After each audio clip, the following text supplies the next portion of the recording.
Suporta para sa lahat ng pampublikong guro, tiniyak ni Pangulong Bongbong Marcos. Sumabante sa balita si Abante reporter Eileen Taliping.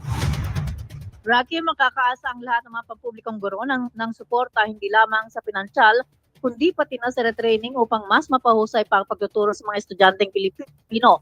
Ito ang tiniyak ni Pangulong Ferdinand Marcos Jr. matapos bisitahin ang Brigada Eskwela sa dalawang paaralan sa Malolos City at San Miguel sa lalawigan ng Bulacan nitong Lunes ng umaga. Ayon sa Pangulo, batid niya ang sakripisyo at pagsisikap na maibigay ang pinakamahusay na serbisyo sa mga estudyante, kaya makakaasaan niya mga ito ng ganap ng suporta mula ng administrasyon. Sinabi ni Pangulong Marcos Jr. na ang mga guro ang inaasahan ng gobyerno sa paghubog sa mga kabataan at mga ito ang tunay na bayani kaya kung ang anumang kailangan ay ibibigay ng gobyerno.